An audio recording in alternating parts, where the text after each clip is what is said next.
The applause in the conference room felt like needles on my skin. The project I had poured my life into was a success, but someone else was getting the credit. My fists clenched as I stared at the name projected on the screen, blown up for everyone to see. Alex Reed. It was my proposal, my algorithm, my last 3 months of sleepless nights. I want to thank the company for this opportunity, and of course, my mentor, Leo, for creating this proposal. Alex stood in the spotlight, his eyes darting toward me for a split second. In his tailored suit, he was a different person from the flustered intern who used to shadow my every move. Ahem. Carol Davis, the general manager, was clearly annoyed that Alex had mentioned my name. Her glare was sharp enough to cut glass. Alex stiffened and quickly plowed ahead with his presentation. My gaze drifted to Carol, sitting at the head of the table. She was tapping a finger with blood-red nail polish on the polished wood, a smug, knowing smile playing on her lips as she watched Alex. Alex has done an exceptional job on this, Carol announced, leading the applause. He will be heading the project's implementation, and effective immediately, he is promoted to Associate Project Director. The bulk of the project bonus, of course, went to Alex and the executive team. Another wave of applause washed over the room. I forced myself to look at the cover page of the proposal document on the screen. There, on the second line, in a font size that was practically a footnote, was my name, Technical Advisor, Leo Carter. Leo. After the meeting, Alex cornered me in the hallway. I'm so sorry. I had no idea Carol would. I ignored him, pushing past to intercept Carol as she was leaving. Carol, I need an explanation, I said, my voice low but every word heavy with fury. I was the lead on this project from start to finish. How did Alex end up with all the credit? Carol raised an eyebrow. Leo, she said, slapping a file folder against my chest. The company values teamwork. Next time, remember to include everyone's names. The sharp corner of the folder dug into my ribs. I flipped open the cover. My name and Alex's were both listed under the project team, but mine was printed in a way that made it look like an insignificant afterthought. This isn't about teamwork. My voice rose despite myself. I wrote the proposal. I coded the algorithm. I was the one pulling all-nighters debugging it. Now Alex is the new star engineer, and I don't even get mentioned. This is completely unfair. Carol's expression turned to ice. Watch your tone, Leo. This was a decision from upper management. You need to learn to accept the chain of command. What upper management? I scoffed. Or do you just figure you can screw me over because I don't have connections? That's enough. Carol snapped. Keep this up, and you can kiss this month's performance bonus goodbye. Fine. I don't want it. I'm done. I yelled. Good. Type up your resignation letter and submit it through HR. I stood there, fists clenched so tight my knuckles were white. Alex and a few others rushed over, trying to de-escalate, to pull us apart. Finally, I just turned and walked away. Behind me, I could hear Carol's cold, dismissive laughter. It was almost 11 when I got home. The living room was lit by a single small lamp. Sophia was curled up on the sofa watching TV, but she jumped up the moment I walked in. You're back. She scurried over, took my briefcase, and stood on her toes to give me a quick kiss. Long day, honey. Go wash up. I'll heat up some dinner for you. She disappeared into the kitchen. I loosened my tie and sank onto the sofa, my mind a complete blank. A few minutes later, Sophia set a plate of warm food on the coffee table. How was work? Everything go okay? I thought today was the day your project wrapped up. I looked into her bright, expectant eyes. The words I got screwed died on my tongue. It was fine. Alex got a promotion. Alex, the intern you've been mentoring? Sophia frowned. But it was your project, wasn't it? Company's decision, I said, mimicking Carol's dismissive tone as I slumped back into the cushions. He probably has connections. Sophia's hand came to rest on my shoulder. That's so unfair. Her indignation was a small comfort. Is your boss blind? I just shook my head, a bitter smile on my face. Then I noticed a grocery flyer on the coffee table, covered in her neat handwriting, circling sale items. Next to it, a calculator displayed the day's expenses. Kale, $3. 50 eggs, $12. 00, ground pork, 15. 00. Asterisk operator at the bottom, she'd written, asterisk operator month as remaining balance, minus 15. 00. At the bottom, she'd written, months remaining balance, dash 15. 00.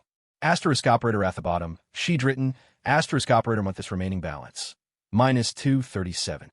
That familiar, suffocating pressure settled back on my chest. I rubbed my face. Sophia, I want to quit. Her hand on my shoulder went rigid. What? I can't do this AI coding crap anymore, I said, looking up at her. I want to go back to the lab, to my battery materials research.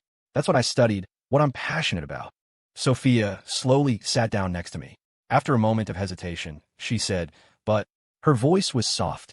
The mortgage interest rate is adjusting next quarter, and the HOA fees went up. And I know, I snapped, my voice suddenly loud. I know we're broke. I know I'm almost 30, and I have nothing to show for it. I shot to my feet, accidentally kicking over a grocery bag and scattering discounted cans across the floor. But am I just supposed to be a doormat for the rest of my life? Tears instantly welled in Sophia's eyes. She knelt to pick up the fallen items, her shoulders trembling. I'm not trying to stop you, she choked out. You can do whatever you want. I can get a second job. My heart felt like it had been pierced by a needle. Watching her small, fragile frame, all my anger evaporated. I knelt and wrapped my arms around her. I'm sorry, Sophia. I shouldn't have taken it out on you. She turned in my arms, burying her face in my shirt. It's my fault. If I could just earn more. I'm sorry, I said, holding her shoulders. It's not that. It's just. I took a deep breath and told her everything that had happened at work. By the end, my own voice was cracking. I just wanted to prove myself, to achieve something. If I got the promotion, I'd have the resources to work on my battery proposal. Sophia turned and gently wiped a tear from my cheek. I know all of it. Her fingers were cool against my skin. But we really can't afford it right now. Can you just wait a little longer? Until things get better. I looked at her tired face in the dim light and felt a wave of selfishness wash over me. Finally, I nodded. Never mind. Sophia's tears turned into a relieved smile. She took my hand and led me to the study. From a drawer, she pulled out a folder with a secretive little flourish. Look, I've been collecting all the latest papers on battery materials for you. I opened the folder. It was filled with neatly organized clippings and printouts, every page annotated with her delicate handwriting. My eyes welled up again. She did understand. When you get that promotion, she whispered, leaning her head on my shoulder, we'll apply for the company's R&D fund, okay? But if you really can't stand it, just wait until the job market picks up next year, all right? Okay, I'll listen to you, I said, pulling her into a tight hug. I'm not going anywhere. I breathed in the scent of her hair. Maybe I could stick it out a little longer. Later that night, I tossed and turned in bed. Sophia was fast asleep beside me, the faint traces of tears still on her cheeks. A pang of guilt hit me as I looked at her exhausted face. Suddenly, my phone vibrated. It was my old college roommate, Mark Fisher. I crept out of bed and took the call on the balcony. Leo, you up? His voice was buzzing with excitement. Remember that tech investment summit I told you about? It's this Sunday night at the Intercontinental. I straightened up instantly. The one with Sequoia and Andreessen Horowitz attending? That's the one. And I just scored 2 tickets, Mark said, lowering his voice. They're listed at $5,000 a pop, but I've got a connection. Can get them for $1,000 each. I know you've been dying to pitch your battery project to investors. My heart started pounding. This was the opportunity I'd been dreaming of. But then the image of Sophia crying, of the budget spreadsheet showing we were in the red, flashed through my mind. My throat felt tight. I think I'll pass this time. What? Mark's voice shot up in disbelief. Leo, you've been waiting 6 months for a shot like this. Didn't you say there was an angel investor who was really interested in your proposal? I glanced back at my sleeping wife. She shifted in her sleep. I'm giving up on it, I said, the words feeling like ash in my mouth.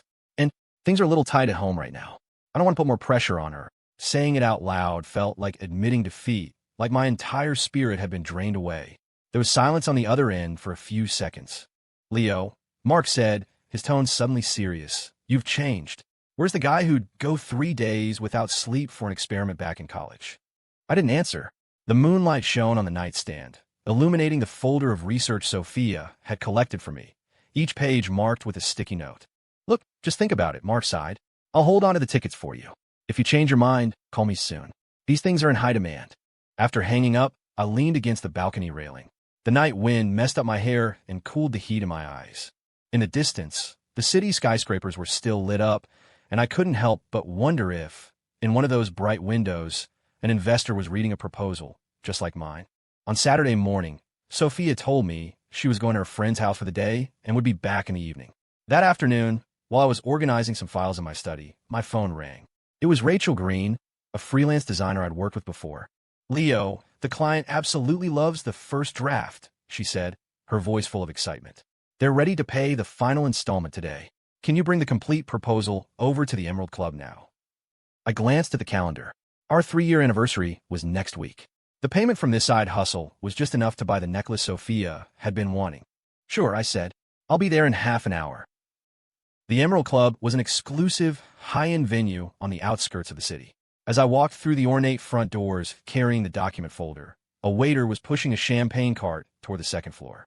Big event today? I asked casually. Yes, sir. A private corporate function in the ballroom. I followed the signs toward the meeting rooms. As I passed a corner on the second floor, a familiar laugh made me freeze. The sound, it was so much like Sophia's, but the tone was one I'd never heard before, a kind of effortless, commanding elegance. On a strange impulse, I followed the sound. Through the half-open door of a private suite, I saw her. Sophia, dressed in a Chanel suit I'd never seen before, holding a champagne flute, a perfect smile on her face. And surrounding her, laughing and listening intently, were Carol Davis, Alex Reed, and the company's CFO, Diane Price. What was Sophia doing here? Why were the top executives from my company gathered around her, treating her with such deference? This project's success was all thanks to Carol's excellent management. Alex, you should propose a toast to her, Sophia said. Alex immediately moved to pour Carol a drink, but then hesitated, looking at Sophia. Ms. Miller, about Leo, I still feel really bad. Sophia swirled the wine in her glass. Don't worry about him. He's busy planning our anniversary. He has no time to think about work. Ms. Miller?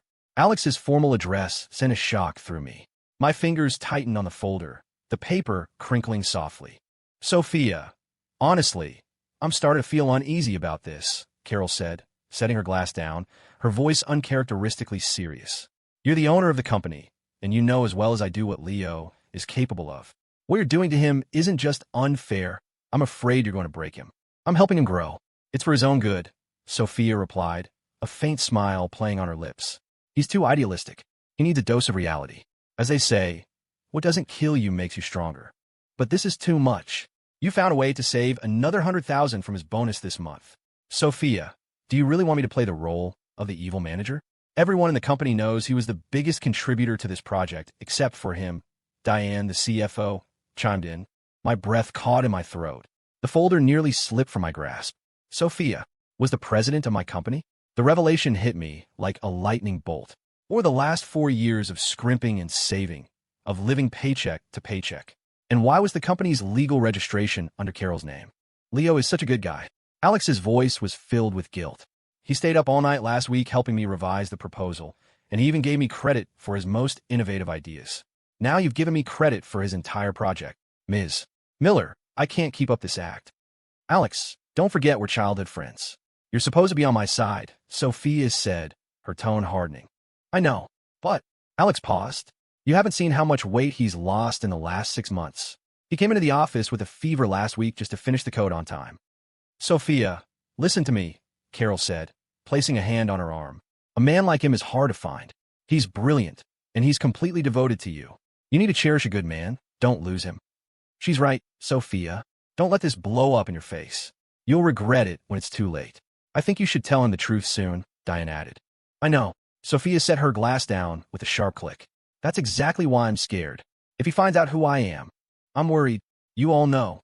But Leo is definitely not with you for your money. He truly loves you. We can all see that. Alex insisted. The room fell silent. You're afraid he'll leave you? Diane asked, cutting straight to the point. Sophia didn't answer, but her silence was a confession. Sophia, Alex said, mustering his courage.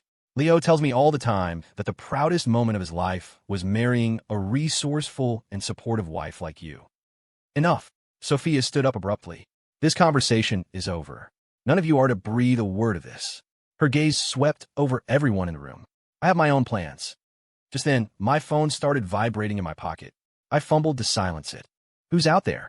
Sophia's head snapped up, her expression suddenly alert. At that moment, Rachel came hurrying down the hall from the other end. Leo, there you are. The client is getting impatient. I quickly pulled her away, catching a glimpse of the suite door being pushed open as we left. We had just reached the client's meeting room when my phone rang again. I glanced at the screen. It was Sophia. Is that a family call? You should take it. I'll let Mr. Henderson know you'll be a minute, Rachel offered. Thanks, Rachel. I appreciate it. I walked over to a quiet corner in the emergency stairwell. Hey, honey, where are you? Her voice was the same gentle tone I knew so well. At home, I said, my eyes fixed on the club's gilded entrance. Just about to head out to the store. Thought I'd make you something special for dinner tonight. What about you? Oh, is that right? She sounded relieved. I just woke up from a nap. I dreamed about you. What did you dream? I asked. I dreamed you were in this beautiful place. Her voice trailed off, wearing a suit I'd never seen before. My palm, slick with sweat, tightened around the phone. I forced myself to sound calm. Silly, where would I go? What do you want for dinner? After hanging up, I went in to see the client. An hour later, the deal was done and the files were delivered. On my way out, some strange force pulled me back toward that suite. It was empty. All that remained was a half-finished glass of champagne on the table, a faint trace of Sophia's lipstick on the rim. As evening fell, I walked the streets aimlessly. The last 4 years played out in my mind like a movie reel. The sale flyer she happened to find that made me miss an opportunity for an overseas fellowship. The overtime pay she coincidentally received every time one of my projects exceeded the regular savings account she insisted I use. My phone buzzed again. A notification from Rachel. The final payment for the side project had just been transferred. I stared at the number on the screen and laughed until tears streamed down my face. The money I thought would be a wonderful surprise for her was probably pocket change in her world. I scrolled through my contacts until I found Mark Fisher. Taking a deep breath, I hit dial. Mark, that investment summit you mentioned. Are the tickets still available? You came to your senses, he said, surprised and pleased. I knew the Leo Carter I know wouldn't give up that easily. A streetlight stretched my shadow long and thin on the pavement. I looked up at the starless sky. Yeah, I whispered. I've come to my senses. The tech summit on Sunday was packed. I stood at my booth, explaining my new battery concept to an investor for the 5th time. Mr. Carter, your idea is certainly innovative, a man in a sharp suit said, politely setting down my proposal. But a battery that only needs to be charged once a year? With current material science, that's just not. I've calculated the energy density. If we can solve the lithium dendrite problem. I'm sorry, we prefer to invest in more mature technologies, he interrupted, handing me a business card that read Director of Risk Management. I managed a weak smile as I accepted the 10th rejected business card of the evening. On the display board behind me, the words revolutionary EV battery technology seemed to mock me under the bright lights. Leo Carter? A familiar female voice came from behind me. I turned and froze. Charlotte Lynn, the girl who always sat in the front row in our college classes, the one everyone knew came from money. Now she stood before me in a crisp white power suit, a Lynn Capital badge clipped to her lapel. It really is you. Her face lit up as she immediately picked up the proposal from my table and started flipping through it. I heard someone was pitching a charge-it-once-a-year battery. I should have known it would be you. I rubbed the back of my neck, embarrassed. You think it's a pipe dream, too? No, I believe in you, she said, closing the folder, her expression suddenly serious. That materials science competition, sophomore year, the solid-state electrolyte you developed blew the professor's mind. She leaned in, lowering her voice. How much do you need? I stared at her, stunned. 3 minutes later, we were sitting in the VIP lounge. $20 million in seed funding. Lynn Capital has a fully equipped lab in Australia ready to go, she said, sliding a letter of intent across the table. But you'd have to relocate. That's... My hand, holding the pen, hesitated. I wanted to keep the technology here in the States. The U.S. electric vehicle market was so much bigger than Australia's. Don't be silly, she chuckled. The patents are yours. You can always bring the R&D back home once you've had a breakthrough. But going to Australia now would be more efficient. The lab is turnkey. It would save you months, maybe years of setup time. She was right. Having a ready-made lab would be a massive head start. Why don't you think it over? Talk to your family, maybe? Charlotte suggested. Charlotte, I've deck. Ladies and gentlemen. The host's voice boomed through the ballroom, cutting me off. Please join me in welcoming the host of this evening's summit, the president of the Sterling Group, Ms. Sophia Miller. My pen clattered to the floor. A wave of whispers spread through the room. Wow, so that's the mysterious CEO who never makes public appearances? She's beautiful, absolutely, but why does a search for the Sterling Group list Carol Davis as the legal representative? That's her cousin. She acts as a proxy, but the real ownership is in an offshore holding company, which Ms. Miller controls completely. I heard she does it to get a read on the company's ground-level employees. Under the spotlight, that familiar figure walked onto the stage. My wife. No, Sophia Miller, president of the Sterling Group, dressed in a stunning royal blue gown, calmly adjusted the microphone. Even knowing the truth, seeing her up there, so poised and powerful, felt like a physical blow. Her glory had never needed me. "What's wrong?" Charlotte asked, noticing my pale face. "You look like you've seen a ghost. I think I need to step out for a minute." "Excuse me." I stood up so quickly I knocked over my coffee cup. "It's all right. Just let me know what you decide." "I'll be waiting for your call," Charlotte said. I nodded, my eyes locked on the stage. My sudden departure caught her attention. She saw me, and for a fraction of a second, a flicker of panic crossed her eyes before she regained her composure. In the restroom, I splashed cold water on my face again and again. The man in the mirror had bloodshot eyes and a crooked tie. He looked like a complete and utter fool. 4 years of marriage, over 1,000 nights sharing the same bed, and I never once realized the woman sleeping next to me was the heir to a multi-billion-dollar empire. It was terrifying. "Leo." My body went rigid. In the mirror's reflection, I saw Sophia standing in the doorway. Her perfectly applied makeup couldn't hide the pale, drawn look on her face. For 4 years, I thought I knew everything about this woman. That she was an ordinary office worker who loved clipping coupons and would agonize for weeks over buying a $300 pair of shoes. Now, here she stood, the CEO of the Sterling Group. "Don't call me that," I said, yanking a paper towel from the dispenser and crumpling it into a ball. "Mrs. Carter? Or should I call you Ms. Miller? What's the proper etiquette here?" "Honey, please don't be like this. Can we just go home and talk?" she pleaded. "I can explain everything." "Explain what?" I cut her off. "Explain how you've been playing me for a fool, or explain why you've been actively sabotaging my career." "I haven't. I was just..." She grabbed my wrist. "It's not what you think." "Then what is it?" I shot back, my voice echoing in the empty restroom. Was this all some kind of role-playing game? A social experiment to see how the other half lives? I gestured toward the door. "Everyone out there, they all know who you really are, don't they? I'm the only idiot who thought he married a normal, down-to-earth girl." "Honey, please don't say that. I just..." Tears welled in Sophia's eyes, giving her that vulnerable look I knew so well. For the past 4 years, that look was my kryptonite. Now, I understood it might have been just another calculated move. Just what? Wanted to slum it for a while.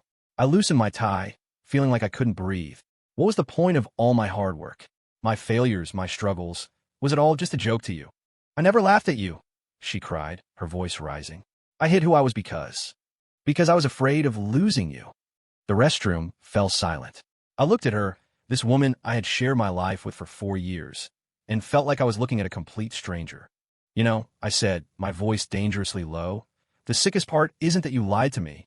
It's that you controlled every aspect of my life." I started ticking points off on my fingers. "Every job interview I failed, that was you, wasn't it? My startup going under, you pulled strings to make that happen, didn't you? Even the friends I have. Did you vet them too?" Sophia's silence was all the confirmation I needed. The room spun, and I had to grip the edge of the sink to steady myself. "Leo, this isn't the place. Can we please just go home? I'll tell you everything, and then you can punish me however you want." She reached for me, but I flinched away. "Home?" I let out a bitter laugh. "There is no home, Sophia. The game is over. I want a divorce." Her tears finally fell, smearing her expensive makeup. Her face was a mask of panic, though she tried to force a smile. "Honey, don't be like this. I know I was wrong. I'll make it up to you, I promise." "That's not the point," I roared. "The point is you stole my life. My choices. My dignity." My voice cracked. "I thought I was a husband providing for his family. It turns out I was just a pet in your gilded cage." Sophia froze, tears streaming silently down her face. I looked at her and remembered our first meeting in that coffee shop. Remembered her pretending not to know how to use the office printer, so I'd help her. Remembered her excitement every time she got her paycheck and planned how we'd spend a few $1,000s. Every single memory was now tainted, a monument to a lie. I turned and walked out, her choked sobs following me. I didn't look back. In the hallway, a few guests stared, but I ignored them and walked straight to the elevator. Just as the doors were closing, I saw her run out of the restroom, a look of pure, desperate panic on her face. As the elevator descended, I realized my entire body was shaking. My phone buzzed in my pocket. I didn't need to look to know who it was. I pulled it out, stared at our wedding photo on the screen for a few seconds, then powered it off and shoved it into my jacket. Outside, the cool night air hit my face. I stood on the curb, feeling an immense sense of freedom and a profound, hollowing emptiness. A taxi pulled up. "Where to?" the driver asked. "Anywhere," I said. "Just drive." I didn't go home that night. My phone was filled with dozens of missed calls and texts. "Leo, please just pick up the phone. Can we please talk about this? I'm begging you." I know I messed up. I'm so sorry. I didn't reply to a single one. Monday morning, I went to the office as usual. If we were getting a divorce, I needed to handle the transition of my work. I'd barely sat down when someone from HR came by. Leo, the president's office wants to see you. I looked up. Who wants to see me? She leaned in and whispered. It was a direct request from Ms. Miller. I let out a cold laugh and closed the file I was reading. All right, the president's office. When I walked in, Carol was sitting on the sofa, sipping coffee. She raised an eyebrow at me, then stood up. I'll let you two talk. She gave Sophia's shoulder a gentle squeeze, shot me a complicated look, and closed the door behind her. We were alone. Sophia stood by the floor-to-ceiling windows, her back to me, her shoulders trembling slightly. She wasn't wearing any makeup today, and the faint dark circles under her eyes told me she hadn't slept. Sign it. I walked straight to her desk and placed the divorce papers in front of her. It's already been notarized. All you have to do is sign, and it'll be official tomorrow. I'm not asking for senator money. All I want is the back pay you owe me for my work. She spun around, her eyes red-rimmed. No, Leo, we don't have to do this. I stared at her, my face a blank mask. She rushed over, pulling a document from a drawer and sliding it toward me with a trembling hand. Look, I've already drawn up the promotion papers. Director of Engineering. A seat on the board. We'll triple your salary. I didn't move. She then pulled a black credit card from her purse, her voice cracking. This card has no limit. You can buy whatever you want, and I'll give you a $500,000 allowance every month. I looked at her and suddenly found the situation absurd. If she had told me the truth earlier, maybe I could have forgiven her. But now, after everything I knew, throwing money at me was just insulting. Sophia, I said calmly, do you really think this is about money? She froze. I want a divorce, and it has nothing to do with your bank account, I said, looking her straight in the eye. It's because from the very beginning, you never treated me like a person. Her tears spilled over. That's not true. I was just so scared you would leave me. So you decided to manipulate my entire life? I sneered. Make me live like a puppet, following a script you wrote? Was that not completely out of line? She shook her head, then rushed forward and threw her arms around me, burying her face in my chest, sobbing uncontrollably. It wasn't like that. I was going to tell you on our anniversary, I swear. I just never thought you'd find out first. I was wrong. I know I was wrong. Please don't leave. Please. Her body was warm, and her hair still had that familiar jasmine scent. For a fleeting moment, I almost softened, but then I saw her on that stage, surrounded by admirers. I heard her voice in my head, casually saying, he needs a dose of reality. I gently pried her hands off me and took a step back. Think about the agreement, I said, turning toward the door. If you won't sign it, my lawyer will be in touch. No, I won't. Leo. Her hands grasped at empty air, then fell limply to her sides. I pulled the door open and left without looking back. As it clicked shut behind me, I heard a strangled, broken sob from inside the room.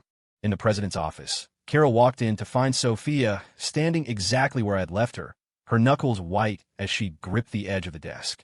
The divorce papers were crumpled at one corner, stained with a fresh tear. He's gone, Carol asked softly. Sophia didn't answer, but her shoulders were shaking. Carol sighed, walked over, and handed her a tissue. I told you that you were taking this too far. I didn't want to lose him. Sophia's voice was raw and hoarse. He was so brilliant, even back in college. So many girls were after him. If he knew I was more powerful than him, if he became successful on his own, why would he stay with me? So you decided to break his wings. Carol frowned. Sophia, that's not love. That's control. No. Sophia's head shot up, her eyes blazing. His battery research wasn't viable. The energy density and safety protocols were nowhere near commercial standards. I had experts evaluate it. So what? Carol cut her off. Even if there was only a 1% chance, it was his dream. You didn't have to support it, but you had no right to repeatedly sabotage it. Sophia stood frozen. Do you know what he hates you for most? Carol looked directly at her. It's not that you hid your identity. It's not that you have more money and power. It's that from the very beginning, you never once believed he could succeed. The word struck Sophia like a physical blow. Her lips trembled, but she couldn't form a reply. The setting sun cast long shadows across the office. What do I do now? Sophia murmured, as if asking Carol, or perhaps herself. Carol was silent for a moment before speaking. Do you know what Leo is doing right now? Sophia shook her head blankly. He's applying for a skilled worker visa to Australia. Carol pulled up an email on her phone. I had someone look into it. A college friend of his has a lab in Melbourne. They specialize in new energy development. The color drained from Sophia's face. If you really want to keep him, Carol said slowly, there's only one thing you can do now. Support him. Unconditionally. Even if you think his research is a pipe dream. Sophia lowered her head, her long hair hiding her expression. After a long moment, she pressed the intercom button on her desk. Diane, prepare a transfer agreement for 5% of the group's shares. And cut a check for $20 million. Her voice was quiet, but laced with a new resolve. Carol raised an eyebrow. Are you sure about this? Sophia gave a bitter smile. You were right. If I don't even let him try, he'll never forgive me. She looked out the window. Twilight had fallen, and the city lights were beginning to glitter. The man who used to wait for her to come home every night would no longer be there, standing under that warm porch light. Unless she had one last chance. The air conditioning in the visa processing center was frigid. I kept my head down, filling out the forms, the scratch of my pen, the only sound in my bubble of concentration. The application for the skilled migration visa to Melbourne was submitted. The lab in Australia had a spot waiting for me. In 1 month, I could be gone for good, away from the lie that had been my life for 4 years. Leo, the familiar voice made my hand freeze. I turned. For a second, I barely recognized her. Sophia was standing in the middle of the lobby, without a trace of makeup, her hair pulled back in a simple ponytail. She was wearing a baggy sweater and jeans, a far cry from the impeccably dressed CEO. Her eyes were red and swollen, and she was clutching a folder so tightly her knuckles were white. People were starting to stare. Let's talk outside, I said in a low voice, grabbing my papers and walking quickly toward the exit. We sat in a coffee shop around the corner. I pushed a cup of black coffee, no sugar, the way she used to like it, across the table to her. She didn't even look at it. Her eyes were fixed on me, as if she was afraid I would vanish. Is the visa approved? She asked, her voice trembling. Still processing, I replied calmly. What do you want? She took a deep breath and pushed the folder toward me. Look at this. I opened it. Inside was a share transfer agreement for 5% of the Sterling Group, stock worth well over $100 million. There was also a cashier's check. The amount written in the box made my head spin. $20,000,000. I know you're raising capital for your battery project, she said, her words tumbling out in a rush. You don't have to go overseas. You could do it right here. Is this enough? If it's not, I can give you more. Sophia, I interrupted. Do you really think this is just about money? She froze. I let out a cold laugh and pushed the folder back to her. 3 years ago, when I was shopping my business plan around, if just one person had given me $2 million, the market landscape might be completely different today. I didn't know then. You didn't know, I said, staring into her eyes. You had your experts evaluate it, remember? You told Carol my research wasn't viable. The blood drained from her face. So why the sudden generosity? I leaned forward. Because you've lost control? Because you're afraid I'll actually succeed in Australia and prove how wrong you were? No, she cried, jumping to her feet and knocking over a coffee cup. The dark liquid spread across the table. I don't want to lose you. So you try to buy me? I scoffed. Or do you just assume all men can be placated with a fat enough check? She looked like she'd been struck, stumbling back a step. How could you? I heard you, I said, standing up. That night, at the celebration dinner, I heard every single word you all said. Tears streamed down her face. She reached for my sleeve. That was just a stupid thing to say. Leo, please believe me. This time I really do want to support you. Support me? I pulled my arm away. You never gave me the most basic thing, trust. This check is just another form of control. If I succeed, you'll say, see, you're nothing without me. If I fail, you'll say, I told you it was a pipe dream. She stood there, speechless, every one of her defenses stripped away. Sophia, I said, using her name for the last time, I don't need your money. I need respect. And besides, if you don't believe I can succeed, why waste your money? With that, I turned and walked toward the door. Leo, she screamed behind me, her voice shattering. Do you hate me that much? I paused at the door, but didn't turn back. I don't hate you. I just don't respect you. As I pushed the door open, I heard a soul-crushing sob behind me. 3 days later, my lawyer received the signed divorce papers. Sophia had added a handwritten clause at the bottom. The Sterling Group retains the right of first refusal for any future investment in Mr. Leo Carter's projects. I smiled, drew a line through the clause, and signed my name. Outside my window, a plane bound for Melbourne streaked across the sky, leaving a clean, white trail in its wake. In the president's office at the Sterling Group, Sophia stood by the window, a half-smoked cigarette dangling from her fingers. She never used to smoke, but today this was her third. Diane Price, the CFO, walked in, followed by Alex Reed. You sent him the money? Diane asked, getting straight to the point. Sophia didn't turn around. How much? 20 million. And 5% of the company. Alex and Diane exchanged a look and sighed in unison. Alex looked at Sophia, hesitating to speak. Sophia, Diane finally said, do you really think money is what Leo needs? Sophia finally turned, her eyes red. What else can I do? He won't even see me. Because what he wants is his dignity. Diane's tone was sharp. You still don't get it, do you? The more money you throw at him, the more you humiliate him. Sophia's hand trembled. I just wanted to make it up to him. But Ms. Miller, Alex interjected, the thing Leo hates most is being manipulated. Giving him money now is no different from suppressing him before. In both cases, you're just forcing on him what you think he needs. Sophia froze. Diane sighed. Sophia, think about it. If he accepts the money, what will people say? Look at Leo Carter. His wife lies to him for 4 years, and he shuts up after a big enough payout. Do you really think he could live with that? But if he doesn't accept it, Alex added, it's over between you for good. It's a lose-lose. The color drained from Sophia's face. Then, what am I supposed to do? Apologize. Sincerely, Alex said firmly. No more games, no more manipulation. Tell him everything, and then let him go. Let him go.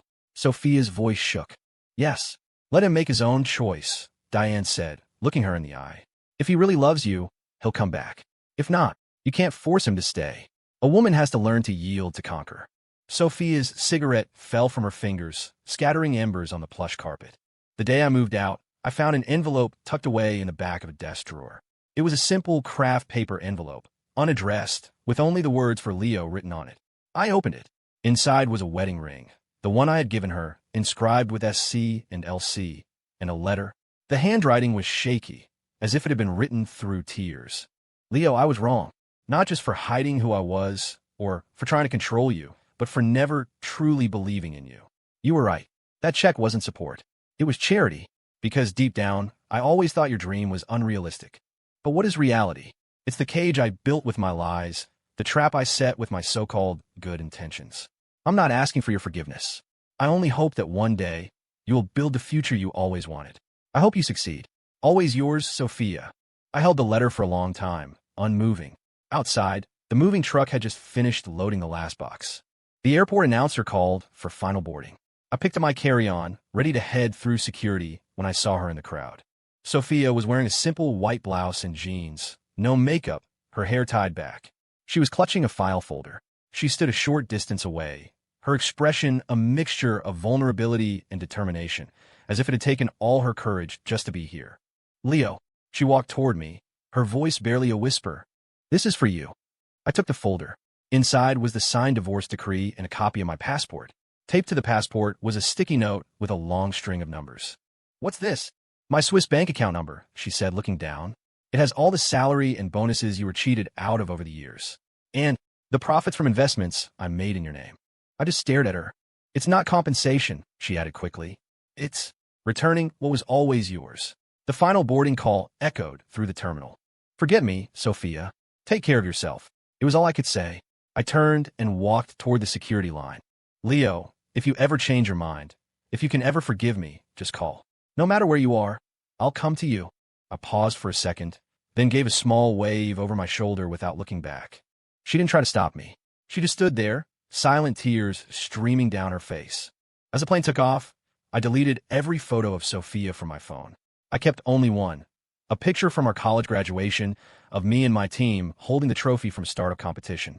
In the photo, my smile was wide and confident, my eyes full of light.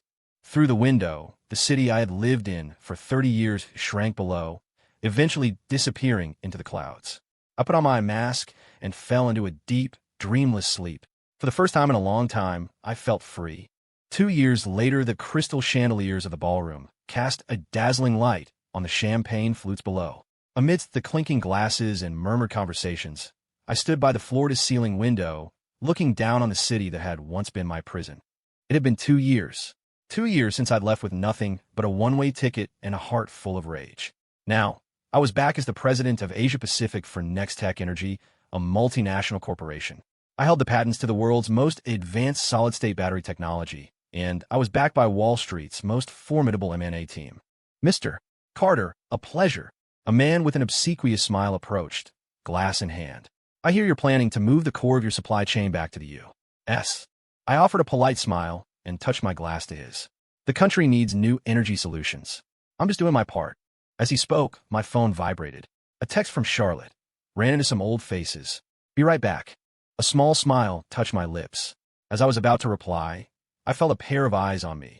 A stare so intense, it was like a physical touch. I turned slowly, across the crowded room. My gaze met a pair of eyes that were both familiar and strange. Sophia. She stood 20 feet away, poured into a deep crimson gown, her fingers clutching the stem of her wine glass, so tightly her knuckles were white. She was thinner than I remembered. Her makeup was flawless, but it couldn't hide the deep-seated exhaustion in her eyes. Our gazes locked, and for a moment, the world seemed to stop. She moved first, her heels clicking softly on the marble as she approached. Her voice trembled slightly. Leo, Ms. Miller. I gave a calm, formal nod. My tone was distant, the kind one uses with a new business acquaintance. Her pupils contracted, clearly shocked by the address. When did you get back? She asked, struggling to maintain her composure. Last week. How have you been in Australia? Where are you working now? Would you ever consider coming back to the company? That won't be necessary, Ms. Miller. I'm quite happy with my current position, I said, my detached words hitting her like daggers. Her eyes reddened instantly. She reached out and grabbed my wrist. Leo, can we please talk? In private? I know back then. I'm sorry, but that's not possible, I said, gently pulling my arm from her grasp. My fiancée will be back any second, and I'd rather not give her the wrong impression. Fiancée? The words seemed to physically wound her. You're getting married? Not yet, I said, looking just past her shoulder with a warm smile. Charlotte. Sophia turned stiffly. Dressed in an elegant white dress, Charlotte walked toward us and gracefully took my arm.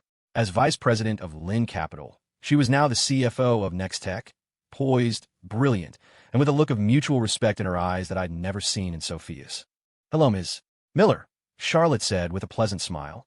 Sophia, this is my fiancée, Charlotte Lynn, I said, watching the last bit of color drain from Sophia's face.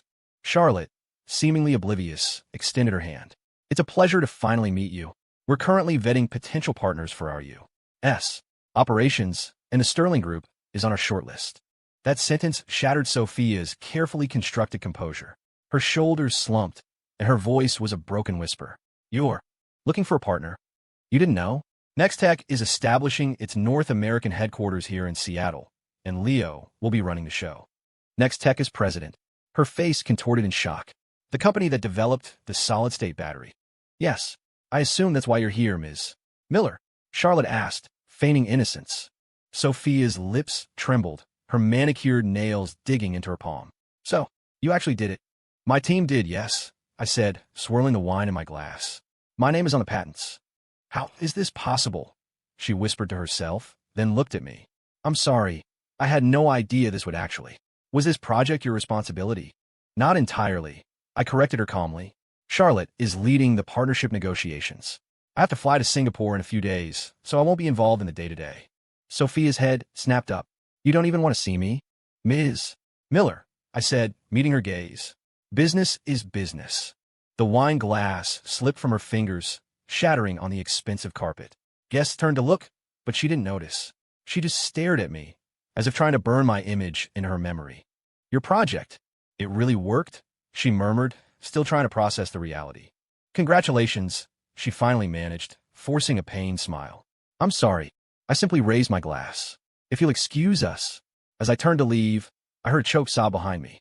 Later that evening, my assistant informed me that Sophia had spent half an hour crying in the restroom, emerging with her makeup completely ruined. Should we remove the Sterling Group from the shortlist? He asked. No, that won't be necessary, I said, closing a file. Business is business. Outside my hotel window, the Seattle skyline glittered. 2 years ago, I was a failure running for my life. Tonight, I had returned in triumph. And the woman who once controlled my destiny had finally learned the bitter cost of underestimating someone. The day after Nextech announced its short list of potential partners, Sophia showed up at my office. She was dressed in a sharp white suit, her hair styled in soft waves, her makeup impeccable. She carried an elegant gift box and even managed a hopeful, almost cheerful expression as she stood in my doorway. Leo, she walked in, a small smile on her lips. Thank you for seeing me. I gestured for her to sit. Of course, Ms. Miller. What can I do for you? It's about the partnership, she said, placing the gift box on my desk. I know that, based on Sterling's current tech specs, we couldn't possibly have beaten out the global giants. It must have been you. Ms. Miller, I interrupted, my tone even. Nextech's selection process is completely transparent. The Sterling Group was chosen because your proposal was superior. She watched me with a knowing smile. Leo, you don't have to hide it from me. I know some of our competitors are much stronger. I did my research and she smiled. Apex Digital's proposal was objectively better than ours, and a few others were neck and neck. So you helped me, didn't you? You still have feelings for me. You're still looking out for me, aren't you? Her words were so presumptuous, I couldn't help but laugh. After all this time, she still thought everything revolved around feelings. I pressed the intercom. Ashley, could you bring the evaluation report for the Sterling Group, please? My assistant quickly brought in a thick binder. I flipped it open to the technical scoring summary and pushed it across the desk to Sophia.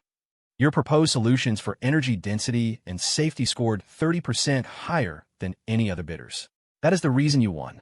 Her eyes scanned the report, and then she froze. The theoretical basis for this core technology.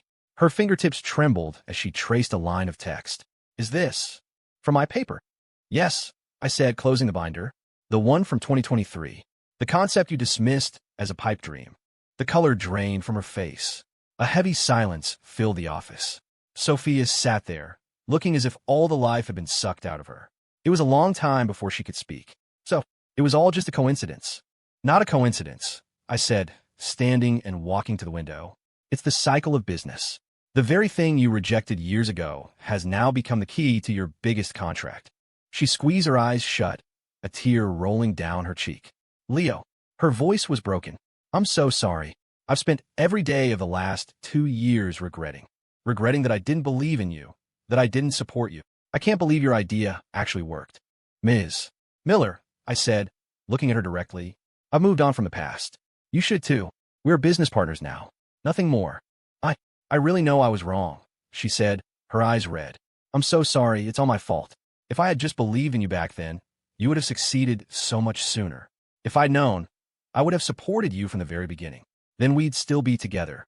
She started crying again. There are no if-onlys, I said flatly. I don't care about what happened in the past. She looked up, a final, desperate hope in her tear-filled eyes. Is there really no chance for us? Sophia, business is business, and personal is personal. The fact that I can treat the Sterling Group fairly doesn't mean there's anything left between us. That was the final blow. Her shoulders slumped, and her fingers unconsciously fiddled with the wedding band still on her left hand. The tears fell freely now. Understand, she whispered, nodding defeatedly. She rose and walked slowly to the door. She stood there for a long moment. Leo, can I have one last hug? She asked, her voice small and fragile. I looked at her red-rimmed eyes, her trembling lips, the familiar white suit. 2 years was a long time, long enough to change everything, but not long enough to erase every trace of the past. All right, I said. I sighed and opened my arms. She stepped into them, wrapping her arms around me with a desperate strength, as if trying to reclaim years of lost time in a single embrace.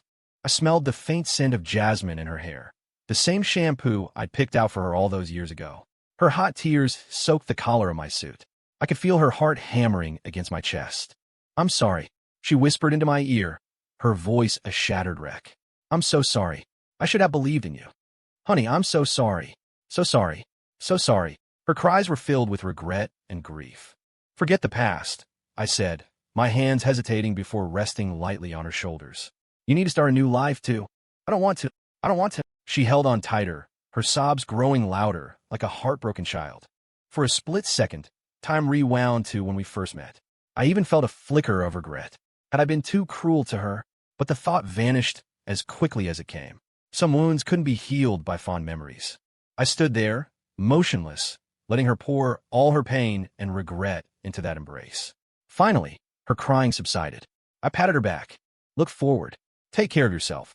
After a long time, she finally let go. She gave me one last, lingering look and walked out of my life. The moment the door closed, my phone buzzed. It was a picture for Charlotte. She was standing in Nextech's new Seattle lab, a second-generation solid-state battery prototype being assembled behind her. The text read, "Waiting for you to get back. We're going to make history together." I ran my thumb over the screen, a genuine smile spreading across my face. Outside the window, the early summer sun bathed the city in a brilliant golden light.